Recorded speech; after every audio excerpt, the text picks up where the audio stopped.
Hello and welcome to my presentation. I'm first going to look at a failed digital marketing campaign, specifically Facebook Home.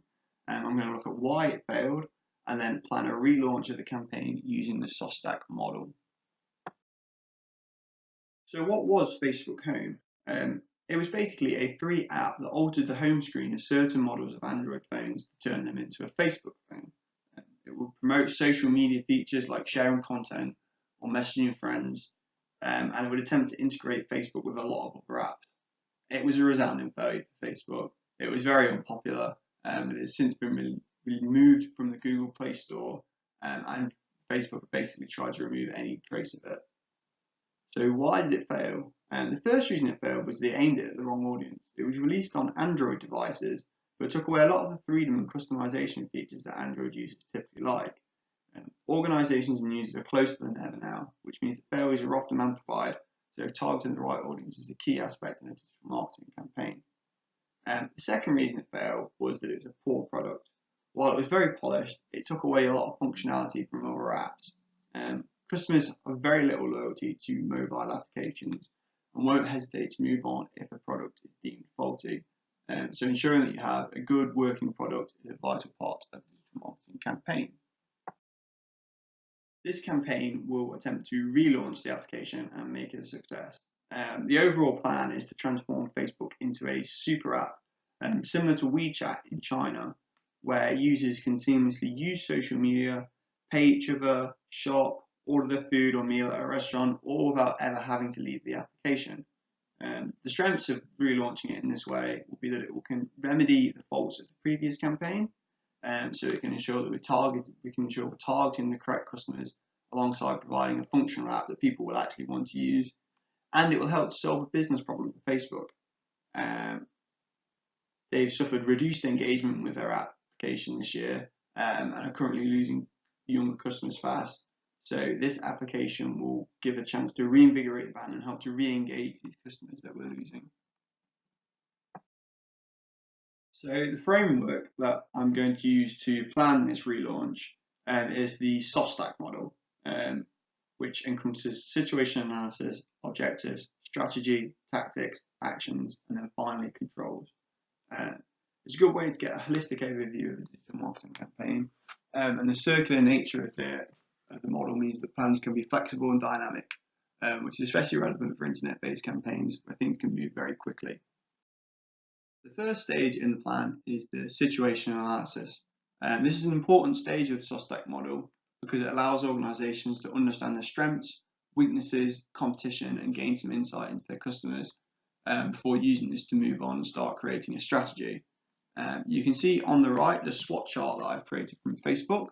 Some of the key external environment factors that went into the SWOT chart will be the improvements in technology, especially mobile payments, which means that the application we create will be able to do so much more than the application in 2013 would be able to do. Secondly, the Cambridge Analytica scandal. This has hit Facebook's reputation very hard, and it will be important to either aim for users for whom data isn't a major pain point, or to start slowly and rebuild the trust.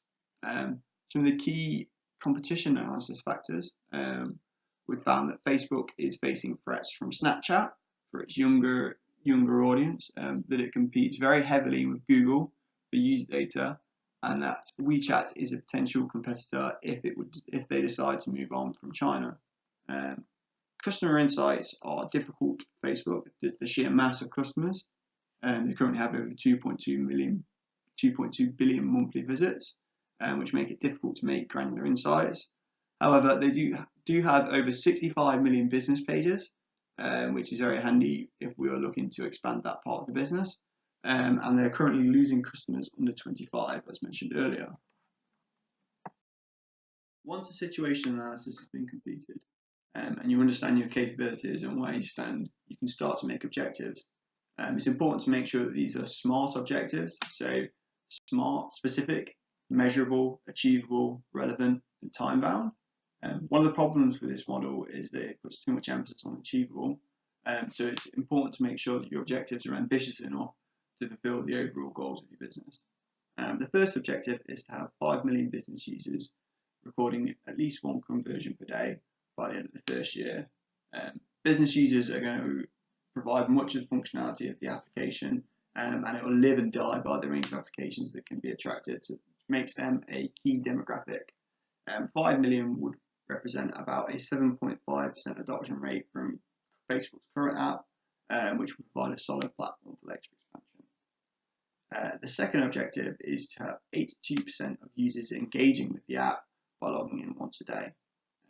User engagement is a really important metric for social media platforms to show their success. So it provides a good measurement of successful adoption for this application. It would also represent a 5% increase on Facebook's current engagement rate, which would help satisfy the wider business goal. Once you have your objectives, you can start using them to build a strategy. The overall strategy we're going to be using is product development strategy according to the ANSOP matrix, because we're going to be introducing a new product to an existing market. While product development strategies are typically riskier than, say, market penetration strategies, they synergize very well with effective segmenting, which makes them a good fit for digital marketing campaigns due to the volume of data available to them. So the main thrust will be to target two types of people. First, SME business holders, and secondly, what I call 18 to 25-year-old social convenience seekers. Rather than just looking at simple demographics, we'll be targeting behaviours or interests with the adverts. So for SME business users, for example, we will be targeting people who want to improve their business but don't have the money to spend on it. By targeting behaviours such as seeking the best ROI and emphasising how the app can help to move past pain points like spending too much time or not quite understanding the technology of the app, we're going to be able to ensure that we're reaching a receptive audience. So this is a mock Instagram page that demonstrates the type of 18 to 25-year-old that will be targeted. For them, social media is a huge part of their lives. They post a lot, they follow a lot of people, and they have a lot of followers. Social activities and experiences are very important to them rather than physical things. So we'll be focusing the targeting around sharing the experiences that the application creates with friends and on how it lets them create memories rather than the tangible benefits that we'll be showing to the business owners. This is also a segment that's typically quite free with sharing their data, which makes them ideal for us because they won't be as affected by the bad press that's just been released through the Cambridge Analytica scandal. So the first tactic that will be used is a targeted Facebook advertising campaign, one for the 18 to 25-year-old convenience seekers and one for the business users. Facebook adverts have been shown to be a great way to influence users' intentions to buy and to have them make an emotional connection with the brand that's being advertised. They also have very granular targeting options, which allow marketers to ensure they're reaching the audience identified in the segmentation, which is a key part of our wider business goals. They'll also be very cost effective for Facebook as they own the platform, and so won't have to pay for the advertising space. Even when the opportunity cost of not having other people's adverts is taken into account, it should still provide great value for money for Facebook. So for the 18 to 25 segment, we're going to start with simple adverts in the trial phase. An example is given in the slides, and then we're going to quickly move on to add multimedia elements such as video as the application release widens.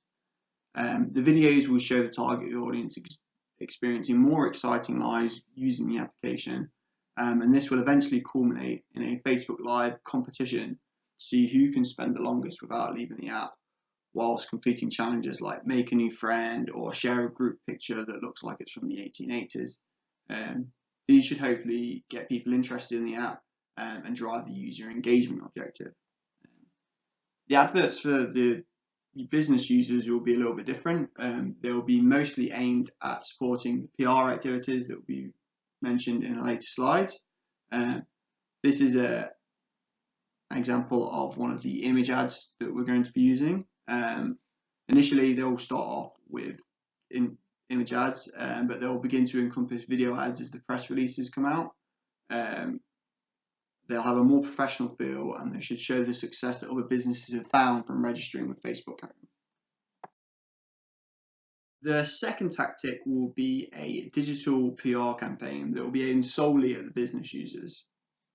Digital PR is a cost-effective way to reach a large audience across many different mediums, and it can help gain a lot of organic social media buzz that can really help to establish the credibility of a product. The plan for this campaign is to release statements at strategic times to coincide with different stages of the release. They'll be released to industry-specific publications, which should help improve their credibility. The example on the right is a draft for a press release at a later stage of the campaign, showcasing the successes that other businesses have from using it and the increased customers, sales and awareness that they've received from using the app. The next stage of the SOSTAC model is to detail the exact actions that will be taken to fulfill the tactics. So this is a detailed action plan that shows a breakdown of how the different stages and actions of the campaign will be done throughout the year. The budget was made using the percentage method, taking 10% of the estimated total budget for marketing. The total budget was about £1.5 million, estimated from the cost of developing Uber, a similarly ambitious app. So the total budget for the marketing activities was £100,000, of which around 90% is going towards the Facebook campaigns. As you can see, the application will be first released in one city, Nottingham, as a test to ensure that it works, and then be pushed to an ever wider release. This is to ensure that there are business users actually on the app, and the app is properly functional before it goes global, to try and alleviate the problems that Facebook had with their previous app. The press releases are going to be staggered to coincide with these releases. So the first one will come prior to the closed beta, and the final one will be come at the end of the financial year, which is the time many businesses will be evaluating the performance, looking for new ways to improve it, and hopefully see the app as one of them following the press releases. The business adverts have been made to coincide with these press releases, so the more expensive video adverts will be put out at the same time or just after the press releases.